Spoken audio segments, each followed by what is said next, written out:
What if everything we were taught about human history was wrong? Civilizations from Sumer to Peru all point to one shocking truth. We were not alone. Beings from the stars came, taught us, and left a memory, hidden in myths, monuments, and the sky itself. Watch closely, because the ancient visitors are whispering to us, even today. If you're fascinated by mysteries of the past, don't forget to hit like, share this video with fellow explorers, and subscribe for more deep dive documentaries into the unknown. In the silent highlands of Peru, there are stones older than memory. Ruins that do not belong to any known kingdom. Structures that seem less like temples and more like gateways. Tonight, we begin our journey with one of the most mysterious locations on Earth, the Sky Gates of Peru. Places where ancient builders carved impossible shapes, aligned them with the heavens, and left behind signatures of a civilization that should not have existed, at least according to official archaeology. These sites don't whisper, they warn. They suggest that thousands of years ago, someone came from the sky, and the people of the Andes were waiting. High in the Andean plateau, near Lake Titicaca, lies a strange and silent monument.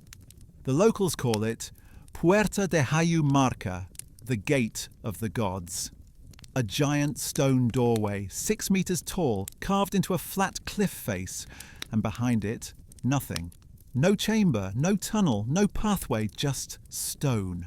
A door to nowhere. Archaeologists classify it as unfinished, a simple carving, a rock art experiment, a meaningless ritual stone, but something doesn't match. This door is cut with such precision that even modern engineers admit the edges show advanced shaping methods beyond simple chisels.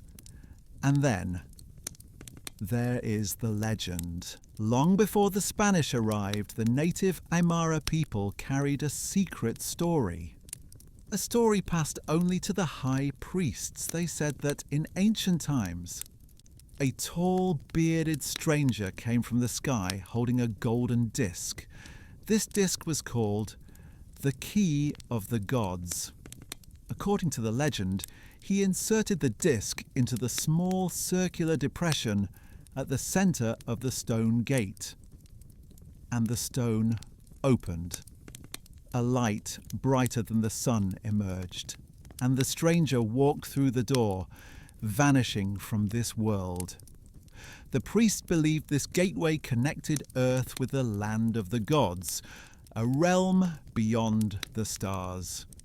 To Western archaeology, this is mythology.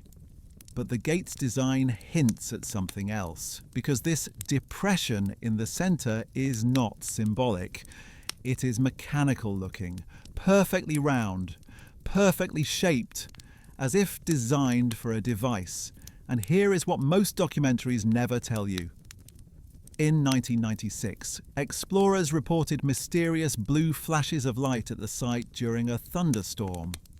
Electrical anomalies, just like ancient sites in Egypt, Turkey, and Sumer.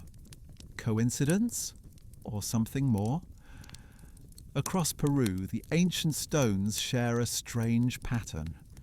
They are shaped with geometric precision that does not match the tools available 3,000 to 5,000 years ago. At Ollantaytambo, a fortress deep in the Sacred Valley, there are stones weighing over 50 tons, carved, polished, aligned perfectly with the cardinal directions. Yet the nearest quarry is miles away, across a river and up a mountain. How were they transported? Archaeologists say, with ropes and manpower. But engineers who analyse the site disagree. Some stones have perfectly flat surfaces with no chisel marks at all, as if melted or shaped using unknown tools. And then there is Sacsayhuaman, where giant stones interlock like puzzle pieces, so tightly that not even a piece of paper can fit between them. But the real secret is hidden in their shape.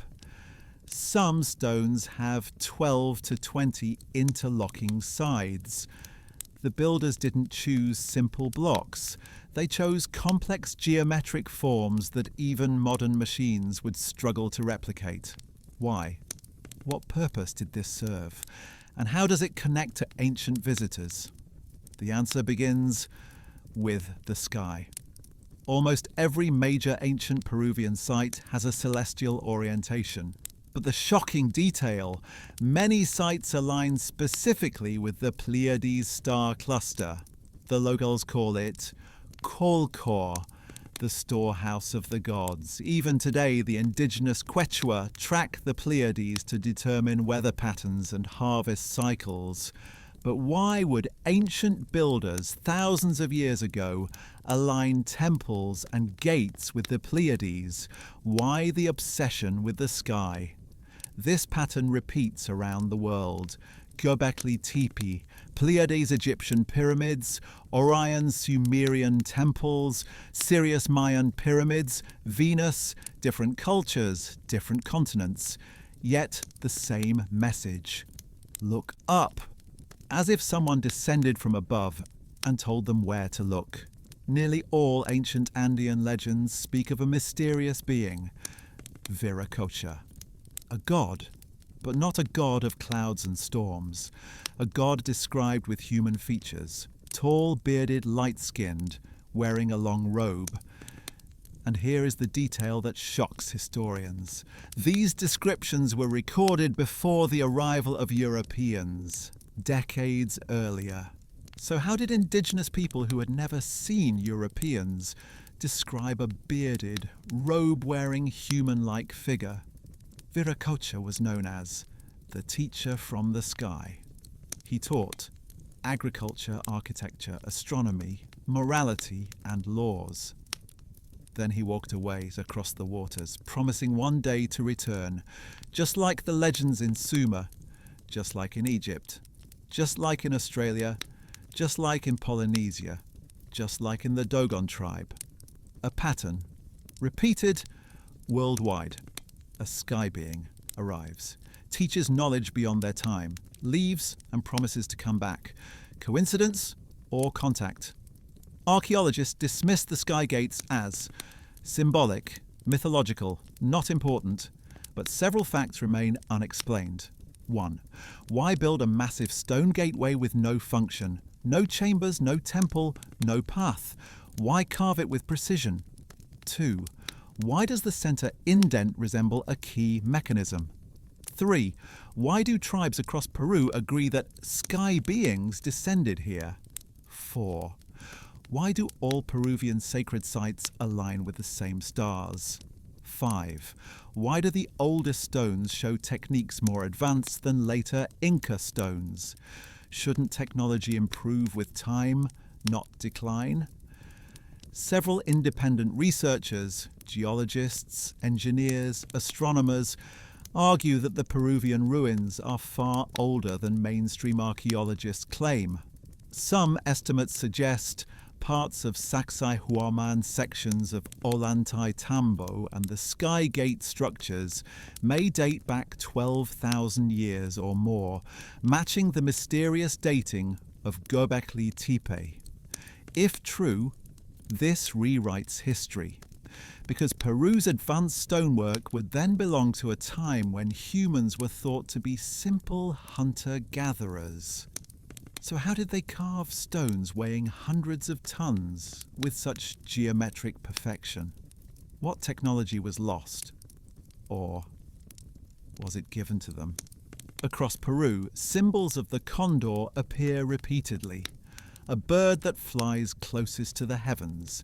In ancient Andean belief, the condor was the messenger of the sky gods.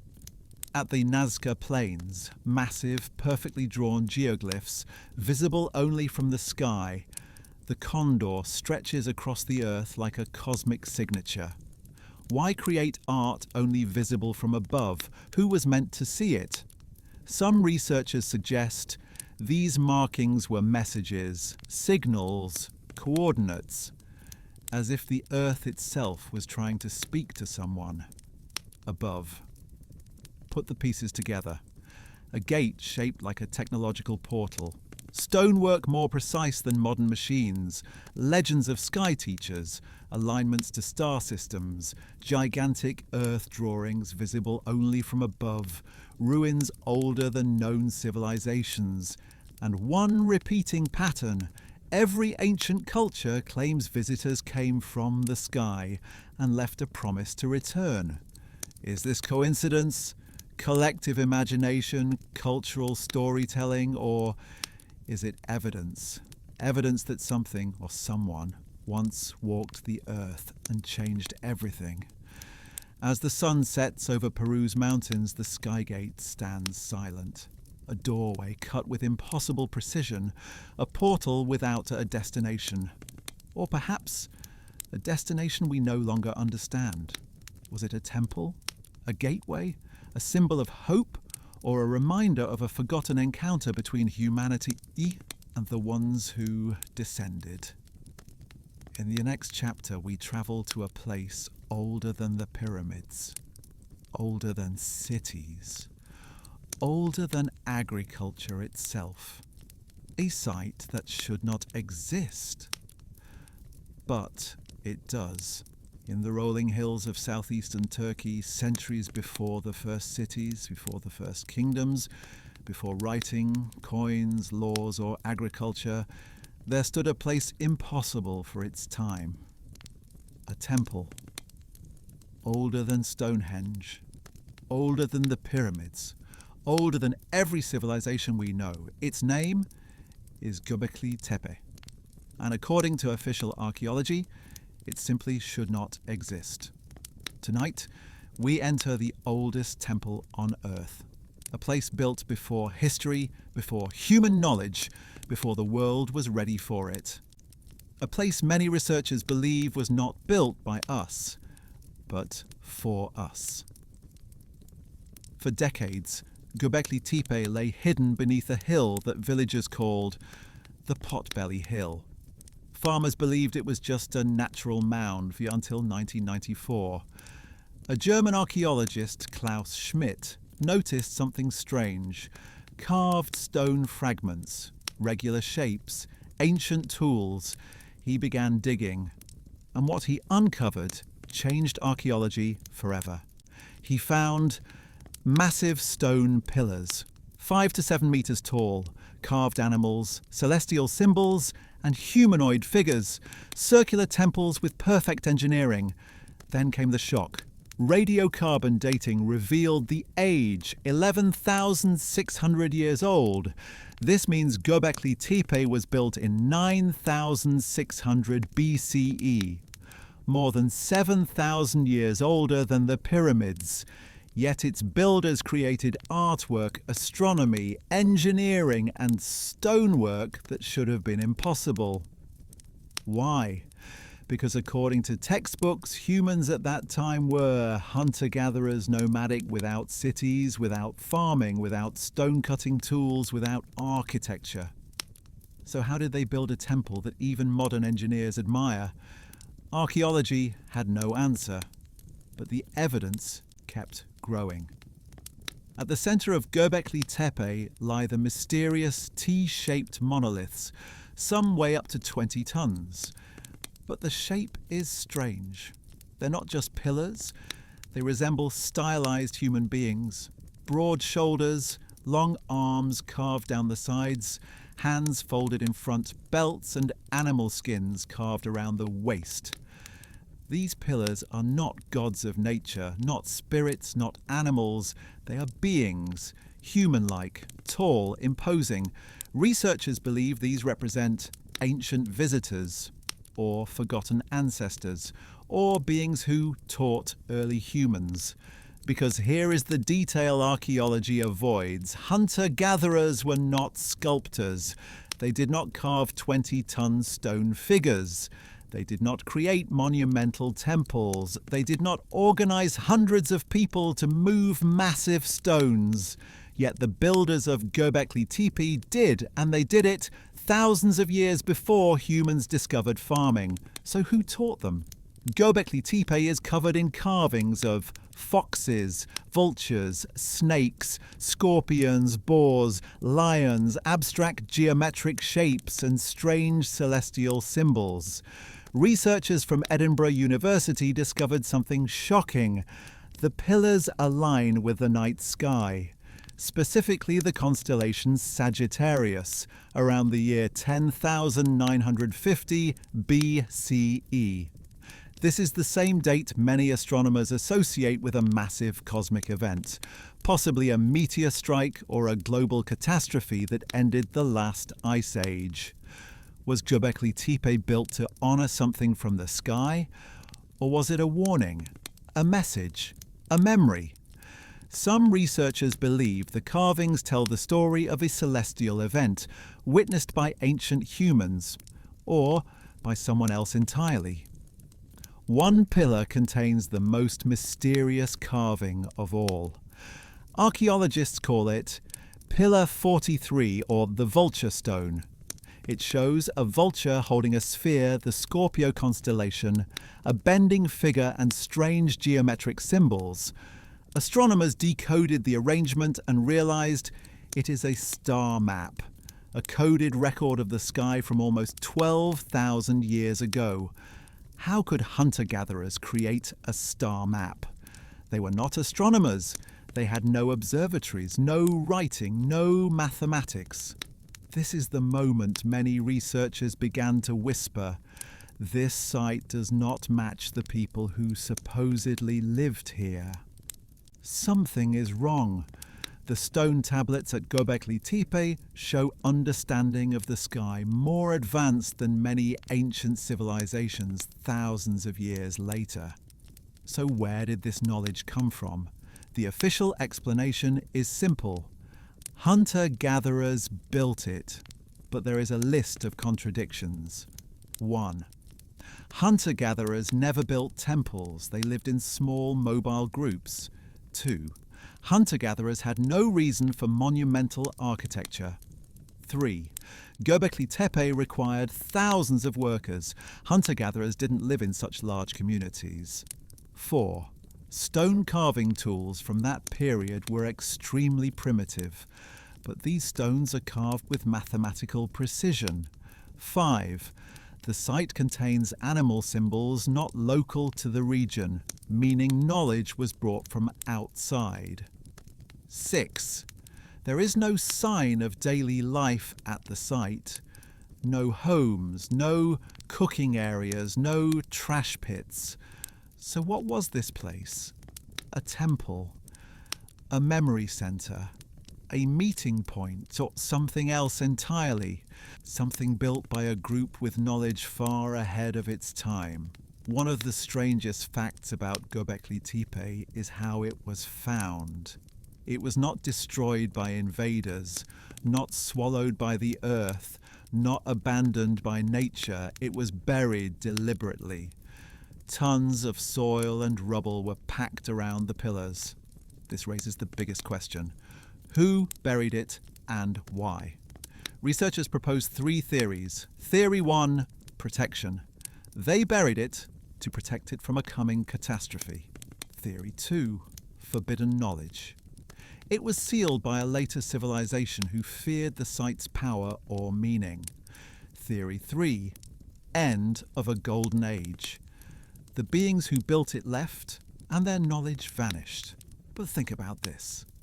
Hunter-gatherers didn't bury entire temple complexes on purpose. This was an act of intention, of knowledge, of ritual, or of secrecy. There are 2 main alternative theories about Göbekli Tepe. Theory A, visitors from the sky. This theory argues the human-like pillars represent real beings. They taught humans agriculture, astronomy, and stone engineering. Göbekli Tepe was a meeting or teaching place. The builders suddenly vanished. The site was sealed to protect or hide their presence. Evidence supporting this. Human-like pillars with non-human proportions, precise stone-cutting techniques unknown in that era. Star alignment knowledge thousands of years early. No evidence of a developing culture before or after the site. Göbekli Tepe appears out of nowhere and then disappears just as suddenly. Theory B. Civilization before civilization. Some researchers believe Göbekli Tepe was built by a forgotten advanced culture that lived before the end of the last ice age. They propose there was a global civilization, not aliens but humans with advanced knowledge, destroyed by a catastrophic event. Göbekli Tepe then becomes a memory, a warning, a monument to a lost world. But here's the twist. This lost civilization idea is rejected by mainstream archaeology because it breaks their timeline. So instead, they classify the site as a major leap forward. But history doesn't leap, it evolves. And Göbekli Tepe is too big of a leap. Now the story becomes even stranger. When researchers compared Göbekli Tepe symbols with other ancient sites around the world, they found shocking similarities. The vulture symbol, found in Peru and ancient Egypt. The fox symbol, found in Native American myths. The serpent, universal symbol across Sumer, Maya, and India. Astronomical alignments, same patterns in Sumer and Peru pillar style, similar shapes seen in Easter Island statues. The hand over the belly figure, seen in ancient Sumerian art. How can sites separated by continents and millennia share the same imagery? Archaeologists say coincidence. But researchers ask, how many coincidences create a pattern? Göbekli Tepe's symbols look less like local artwork and more like a universal language, shared across ancient humanity. As if someone travelled from place to place, teaching the same stories, leaving the same marks, just like Peru, just like Sumer, just like Egypt. Göbekli Tepe raises a question archaeology refuses to ask. How did hunter-gatherers build something so advanced before humans even learned to farm? Everything about this site breaks the rules. It's too early, too advanced, too precise, too aligned with the stars, too intentionally buried, too connected to global symbols. Either our timeline of human history is wrong or something else interfered with it. Something intelligent, something advanced, something that left a memory of itself carved into 20-ton stones. The pillars stand like guardians, protecting a message from a time before time, a message humanity forgot or was never allowed to remember. Standing within Göbekli Tepe is like standing at the edge of the world's oldest secret. A temple, built before civilization by people who were not supposed to exist, with knowledge they should not have possessed. Why? How? And who taught them? The answers lie further east, in ancient myths preserved for thousands of years. Stories of beings from Sirius.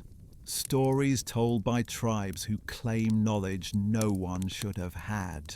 Across continents, across oceans, across thousands of years, civilizations who never met, never spoke, never traded, all share a single story.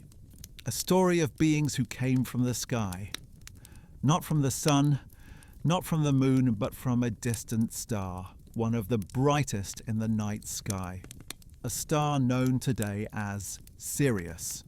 Tonight we explore the ancient memories of people who claim real contact, real knowledge, real visits from the beings of Sirius, long before telescopes, long before NASA, long before humans even understood what a star truly was. And these civilizations describe Sirius with details that modern science only confirmed in the last 100 years. How did they know? Who told them?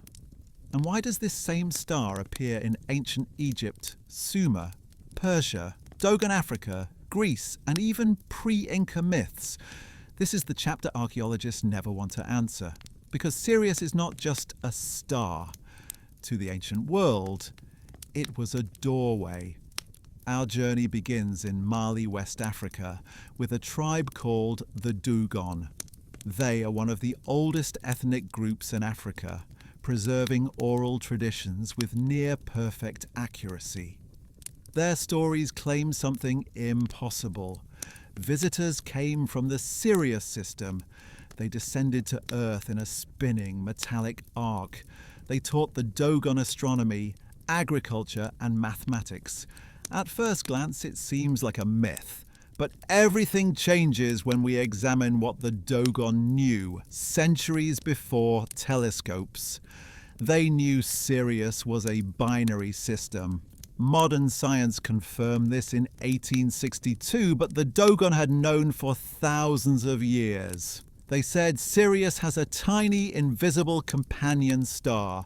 Today we call it Sirius B, a white dwarf invisible to the naked eye. Yet the Dogon described its density, its elliptical orbit, its 50-year rotation cycle, its gravitational influence on Sirius A.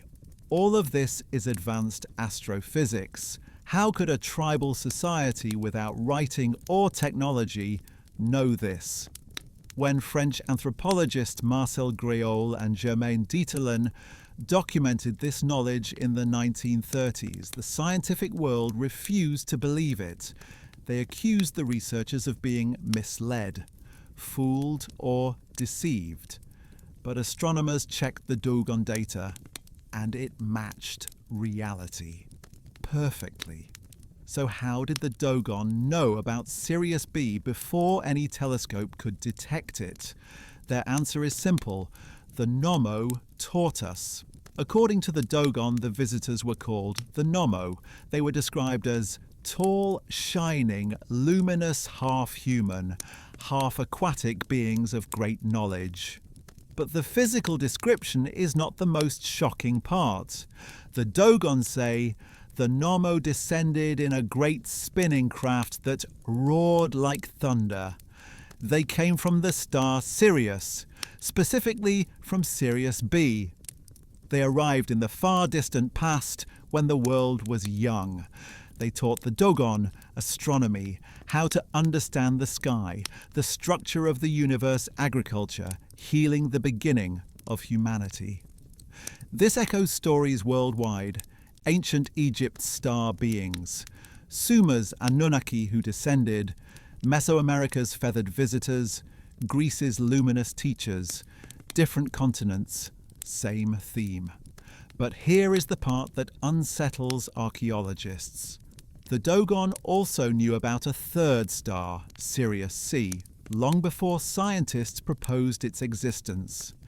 In 1995, astronomers finally detected hints of a third companion. The Dogon knew for centuries. Coincidence, memory, or contact? Next, we travel to ancient Egypt. Sirius, known as Sopdet, was the most sacred star in their sky. It represented the goddess Isis and marked the annual flooding of the Nile. But deeper in their mythology lies a connection far beyond agriculture. Ancient papyrus texts describe Sirius as the place where the gods came from, the star of the first time, the home of beings who taught humanity. Egypt's oldest symbols, the Djed pillar, the Ankh, and the Was scepter, are found aligned with the heliacal rising of Sirius. High priests in Heliopolis believed their knowledge came from the Watchers of the Sky beings who arrived during Zep Tepi, the First Age, a period before the rise of kings.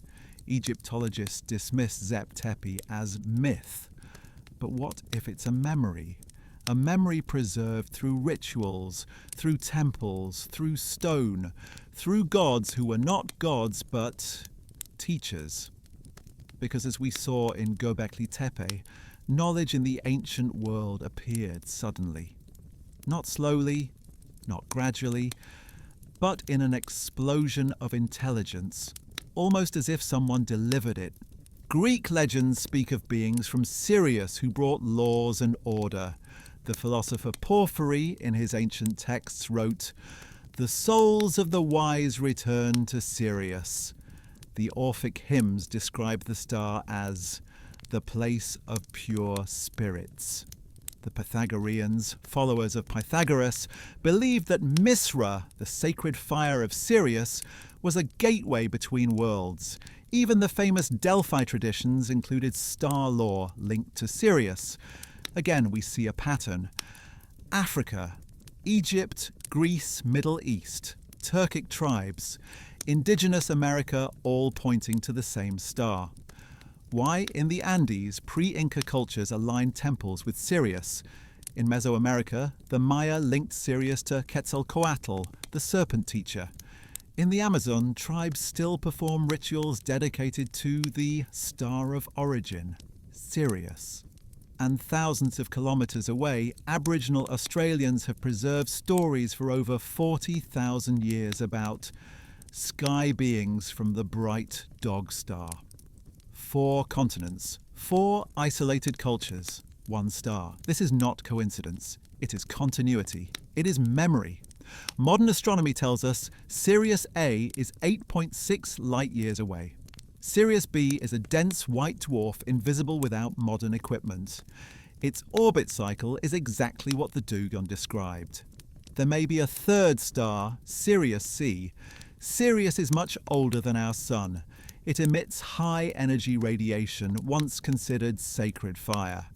So how did ancient people know? 3 explanations exist. Explanation 1, ancient lost civilization. A forgotten advanced culture existed before the end of the Ice Age, and its knowledge survived in fragments. Göbekli Tepe, Sumer, Egypt. Dogon, Maya, Greece.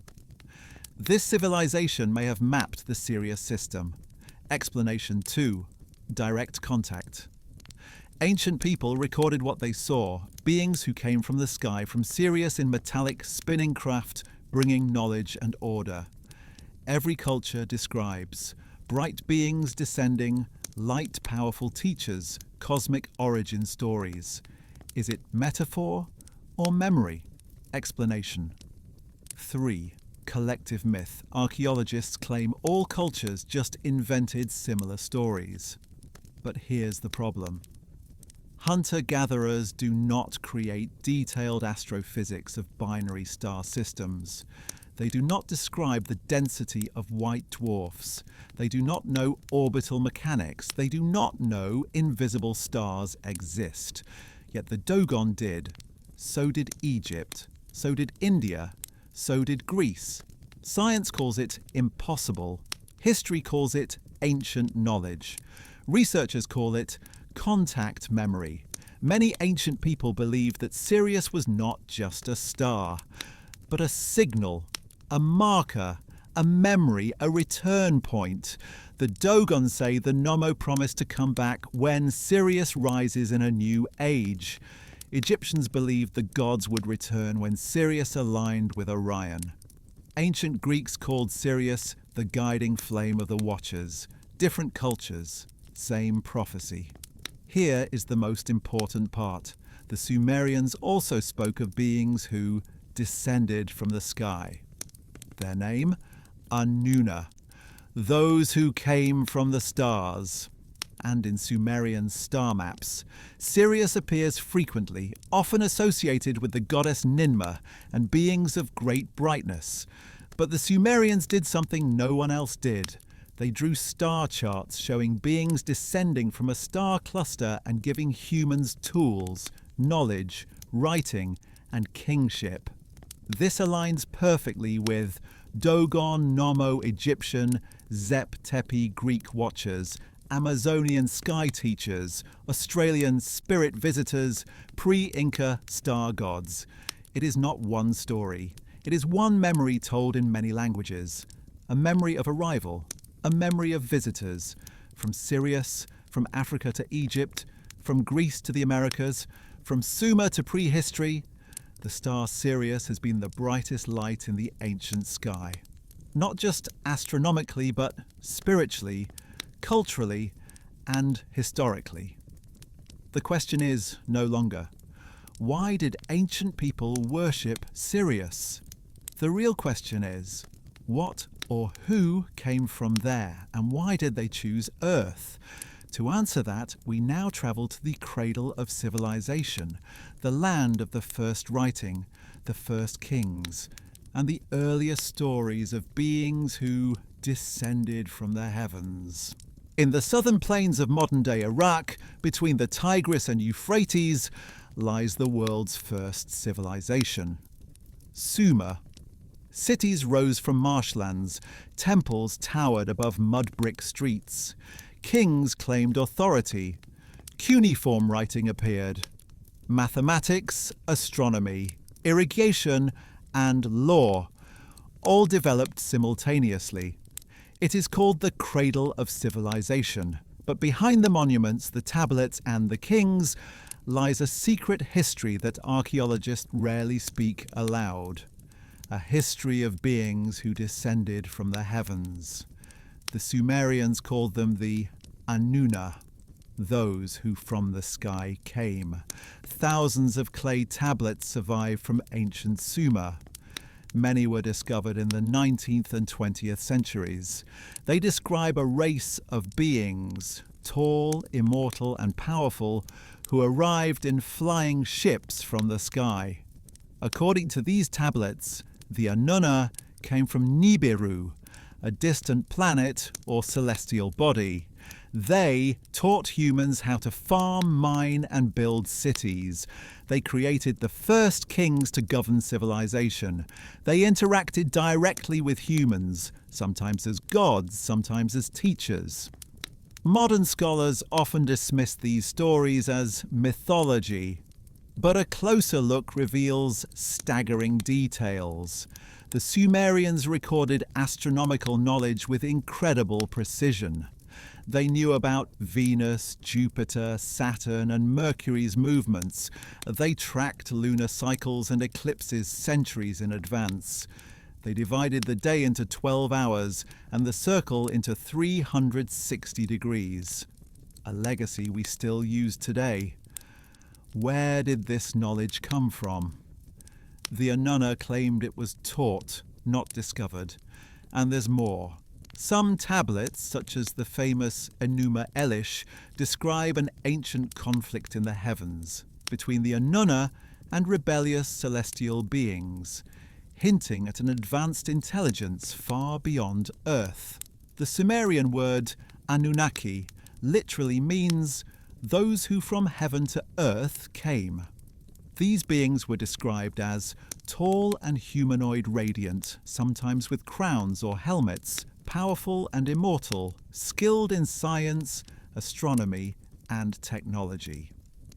According to the texts, the Anunnaki came because Earth contained a resource they needed. Many researchers interpret this as gold mining. The Anunnaki allegedly created humans as workers, shaping early human DNA to serve their purposes. This is one of the most controversial theories, that ancient humans were genetically enhanced by extraterrestrial visitors. The texts describe creation of humans from clay or primitive beings, breeding programs supervised by the Anunnaki establishment of temples and cities to maintain order. And they didn't come just to teach, they came to extract resources, build infrastructure, and experiment. The Sumerians didn't invent kings on their own. According to the king list, a clay tablet recording the rulers before recorded history, kings ruled for thousands of years. Their authority was given by the Anunnaki. These were antediluvian kings who lived before a great flood reshaped the earth. This is echoed in myths worldwide. Noah's flood in the Bible, Gilgamesh, and the flood in Mesopotamia. Manu in India, the deluge in South American myths. All these stories share the same pattern. divine beings interacting with humans before a catastrophic flood. Some researchers suggest this may reflect actual history, not just myth.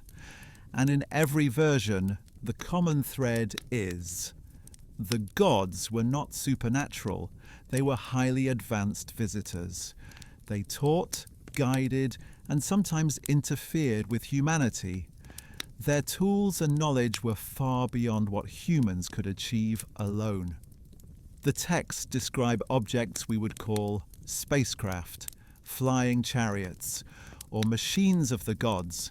The Anunnaki travelled in boats of the sky, metallic, winged, or glowing. They descended through beams of light. They could control weather, natural events, and harvests. They carried knowledge of medicine, astronomy, architecture, and metallurgy. Some researchers argue that Sumerian diagrams resemble modern nuclear reactors or advanced energy systems.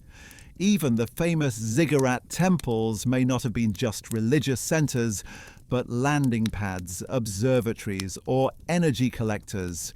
Every temple, city plan, and ritual points to systematic knowledge given by external teachers, not invented by primitive humans alone. The Sumerians were obsessed with the sky. Constellations were divided into 12 signs. Planets were tracked with daily precision. Celestial events were recorded on clay tablets. Sirius and Orion were often mentioned as homes of divine beings. This mirrors the Dogon knowledge of Sirius, the pre-Inca Sky Gates, and Göbekli Tepe's astronomical alignments. Across continents, the story repeats. Beings from the sky arrived. They taught advanced knowledge. They left a memory encoded in monuments, temples, and myths. They promised to return. The Sumerians provide the clearest record: names, descriptions, purposes, and hints of a cosmic plan. The Sumerians describe a catastrophic flood which wiped out most of the civilization they knew. The Anunnaki survived. Some fled to the stars, others hid underground or continued guiding humanity from afar. After the flood, civilization re-emerged. Cities were rebuilt. Kingship returned. Astronomy and mathematics resurfaced. Knowledge was fragmented, but remnants remained. This suggests that advanced beings intervened in human history multiple times, shaping society, culture, and knowledge in ways that archaeology often ignores.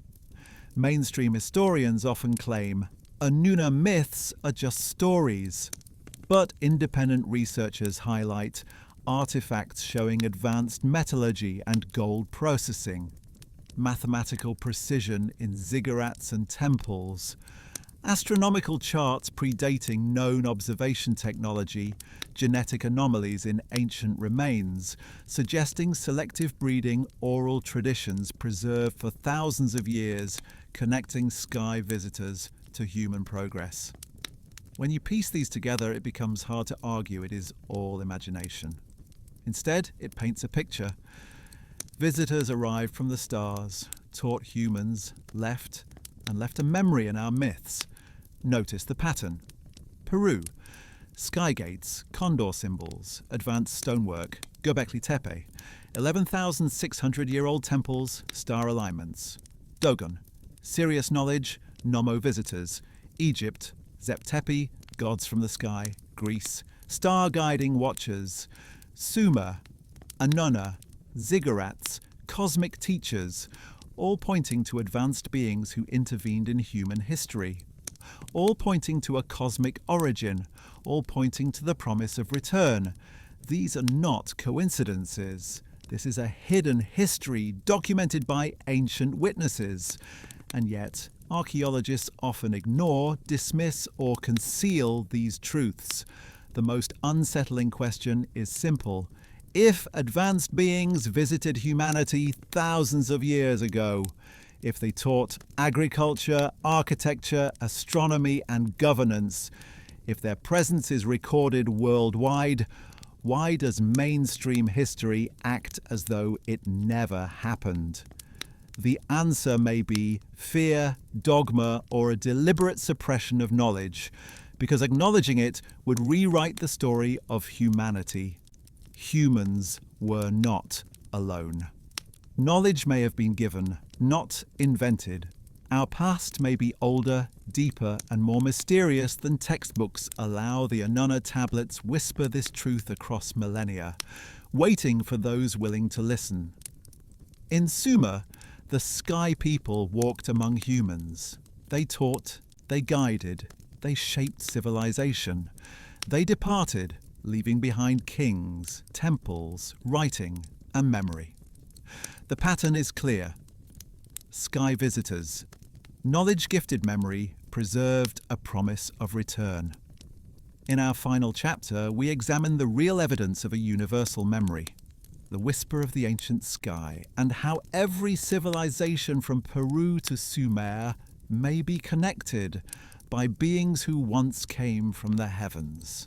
Throughout the world, the remnants of ancient civilizations whisper a single message, a message almost forgotten, a memory buried under stone, clay, and time. It is the story of beings who came from the sky, who touched humanity, shaping our knowledge, our civilizations, and our destiny. We have seen the Sky Gates of Peru. We have walked the temple before history at Göbekli Tepe. We have followed the visitors from Sirius. We have examined the Anunnaki who descended to Sumer. Now we step back and ask a question that archaeology refuses to answer. Is there a universal memory of the ancient visitors? Something that links every ancient site, myth, and astronomical record. From the Americas to Mesopotamia, from Africa to Asia. A memory that refuses to die. This is the whisper of the ancient sky. Across continents and millennia, patterns repeat. Peru. Sky gates aligned with stars. Legends of Viracocha and advanced stonework. Göbekli Tepe. Circular temples, T-shaped pillars, star symbols, and deliberate burial. Dogon. Precise knowledge of Sirius and celestial companions. Egypt. Zep Tepi. Alignment with Sirius and Orion, the first kings and gods who descended. Greece. Star-guiding watchers and myths of beings from the heavens. Sumer. Anunnaki. Celestial visitors, ziggurats, and kings appointed by sky beings. Every culture speaks of beings who came from the sky to teach, guide, and intervene. The memory persists, even when written language did not exist, even when entire civilizations were destroyed, even across oceans and mountains, languages and climates. It is almost as if humanity carries this memory in its very DNA. One of the most compelling proofs is architecture. Sacsayhuaman in Peru. Precision-cut stones that defy tools and technology of the era. Göbekli Tepe in Turkey. Massive T-shaped pillars carved before agriculture existed. Egyptian pyramids. Perfect alignment with Orion and Sirius. Impossible accuracy for ancient technology. Sumerian ziggurats. Structured according to celestial knowledge and cosmic symbolism. Each monument, separated by thousands of miles and centuries, shares a striking similarity. Alignment with stars and celestial events. Massive stones shaped with impossible precision. Symbols of beings with elongated, exaggerated, or otherworldly forms. Encoded knowledge of astronomy, mathematics, and possibly energy systems. Archaeologists often dismiss these as coincidences or mythological symbolism. But engineers, astronomers, and independent researchers see the same pattern. These monuments are messages from visitors who understood the cosmos and wanted humanity to remember. Written evidence is only part of the story. The Dogon tribe speaks of the Nomo and their star system knowledge. Inca and pre-Inca civilizations remember Viracocha, the teacher from the sky. Ancient Egypt preserves Zep Tepe myths of gods descending from Sirius. Mesopotamia records the Anunnaki and Nibiru, describing divine instruction and genetic manipulation. Native American and Mesoamerican tribes tell stories of feathered serpent gods and sky beings who gifted knowledge. Australian Aboriginals maintain stories of bright visitors from the Dog Star. The consistency across cultures is striking. Different continents, different languages, yet the same story persists. Beings arrived from the sky. They taught advanced knowledge. They influenced the development of civilization. They promised to return. Could this be myth, or could it be memory encoded across generations, preserved in symbols, structures, and stories? The sky itself carries the evidence. Göbekli Tepe. Pillars aligned to constellations, possibly recording catastrophic events and cosmic cycles. Egypt. Pyramids aligned with Orion, heliacal rising of Sirius marking the new year. Peru.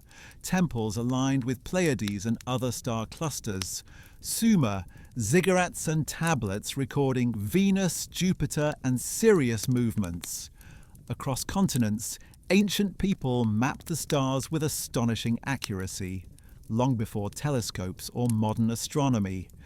The Dogon knew about Sirius B. Sumerians' calculated orbits of planets. Mayans created the Mayan calendar based on Venus cycles. The evidence suggests that astronomical knowledge was not developed independently in each culture. It was taught. And the teachers, the sky visitors. Recent studies in genetics hint at something extraordinary. Ancient DNA analysis shows unexpected genetic variation in early human populations. Some researchers speculate that selective breeding and knowledge transfer could have accelerated human evolution. Myths from Sumer, Egypt, and the Americas describe humans being shaped or enhanced by visitors. Could our species carry the imprint of ancient contact, not just in memory, but biologically? The idea is radical, but not impossible. The whispers of the ancient sky may not just be stories, they could be encoded in our very existence. Artifacts from around the world hint at advanced knowledge. Sumerian cylinder seals show humanoid figures with strange helmets or tools, flying vehicles, and celestial bodies. Nazca lines in Peru depict animals and humanoid figures only visible from the sky. Egyptian reliefs show gods descending in shining boats of fire. Göbekli Tepe carvings depict animals, symbols, and geometric patterns corresponding to constellations.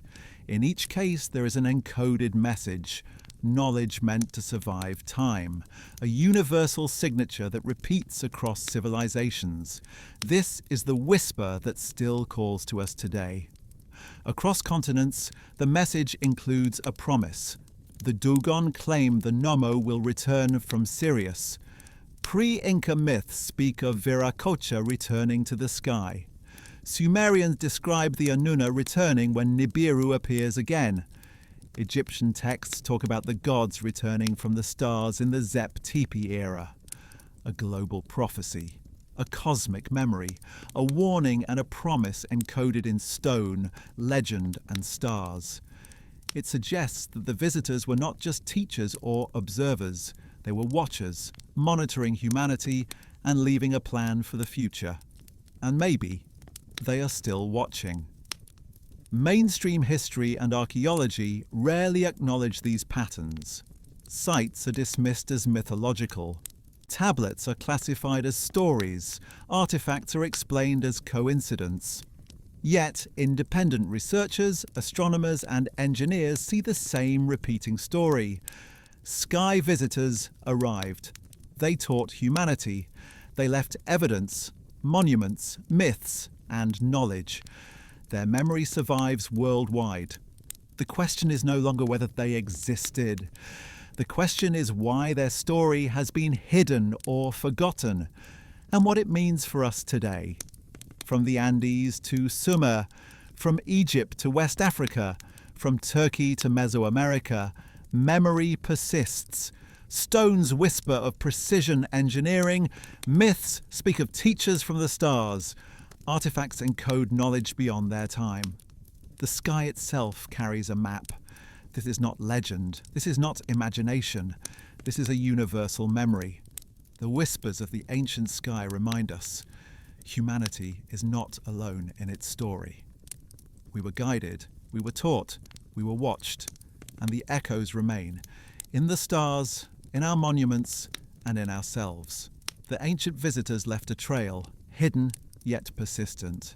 Stone gates in Peru, temples at Göbekli Tepe, the Dogon's Sirius knowledge, Egyptian gods descending Anunnaki tablets of Sumer, all point to a shared cosmic memory, a whisper carried across time and space. It is a story that challenges history. It challenges science. It challenges humanity's understanding of itself. And yet, the whisper continues. It tells us that we are part of something far greater, that the sky above may hold the keys to our past and perhaps our future. The story of the ancient visitors is not finished. It waits in the stars for those willing to listen. As we close this journey, remember, the sky is not empty. The past is not silent. The monuments, myths, and whispers carry a universal message. We were not alone. We were guided. We were remembered. The truth has always been above us, and one day perhaps the visitors will return.